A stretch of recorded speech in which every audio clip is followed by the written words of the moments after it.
So thought types are these ways of thinking that can set us up for more stress, for more anxiety. So here's the thing. If you know what your thought type is, you can use these ways, these practical tips from the book to manage them so that you can actually train your brain in a way to be happier. Where are my A's?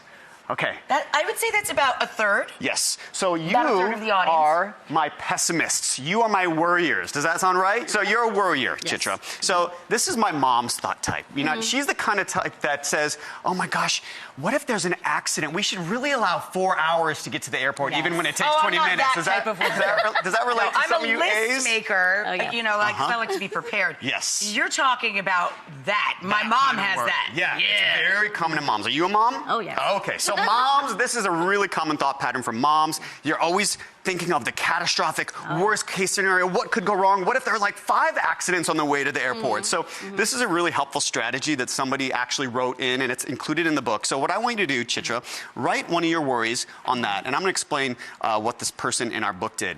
So she created a worry jar. And she was such a worrier, she was plagued by pessimistic thinking. So for a month, she wrote down every worry, she put it in this jar, and then she took it out at the end of the month, and she read all of her worries, and she realized, and tell me you worriers if you relate to this, that most of our worries don't come true. They're not as bad as we thought, or they just resolved themselves on their own, right? Can I read this? Sure. So spending enough individual attention on my kids. So moms tend to have a lot of worries about their kids. So I want you to put this in the jar. You're probably going to have all sorts of worries. Come back to this. At the end of the month, you're going to realize that as a mom, I'm sure you do a great job with your kids. And it's great to worry a little, but not so much that it takes you away from your kids. Right. Put this somewhere where you can see it. Every time you have one of those thoughts, remind yourself, you know what? This thought, like all of those thoughts, probably is not going to be that bad, and you can let it go. Oh, wow. Most of the audience is Group B. So I What's also a Group B? am a Group B person. I'm a polarized thinker. These are my perfectionists, right? These are my people who it's all or nothing. If I don't do something perfectly, I'm not going to do it at all. And I'm also going to take on a lot, and everything I do, it's going to be perfect. Does that sound like you? 100%, yeah. yes. So this is what happens with people like you and me.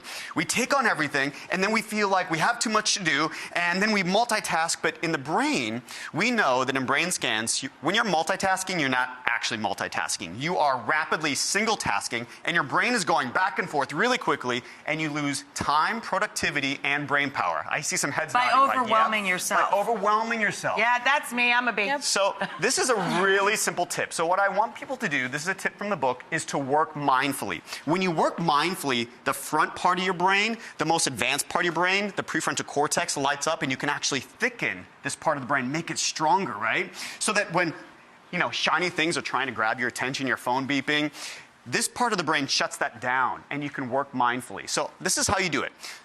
1 to 10, list 10 things that you need to do tomorrow. Can I see your list? Sure. Can I read it? There's like 10 more coffee, things breakfast, missing. kids off to school, workouts. So you take on a lot for your family. Yeah. And I see that as a perfectionist, it's already in chronological order. That doesn't surprise me. You start with number 1. And by the way, if you're not perfect as she is, you can just put them in order of importance. And this is how to work mindfully. You give all your attention, because to be mindful simply means to do one thing and only one thing at a time. So number 1, coffee, breakfast. So you're not going to be thinking about the homework that you have to do or the Target run while you're having breakfast. You're going to have your breakfast, and you're going to enjoy that coffee, every sip, every taste, and then you're going to cross it off, and then just move to number 2. Oh, no, there's brush your teeth, put your shoes on, put deodorant on.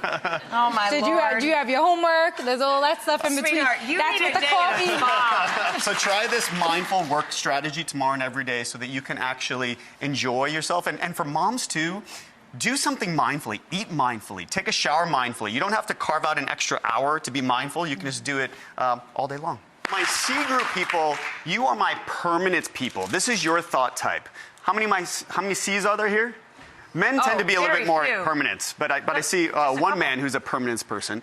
And these thought types, you get stuck, and it feels like what you're in right now, that bad mood, that stress that you're feeling right now, that it's never going to get better. So here's a little strategy I want you to use. Go back to a scrapbook, or you could even go into the photos in your phone, and remind yourself of a time in your past where something felt like it was never going to pass, but did. I have so many of these in my life, and now it's like, oh, that got better. So then, again, you have this concrete evidence from your own life that is telling you, you know what, when something else feels really bad and that it's never going to go away, this too shall pass. It did. It did. Yeah. It already did.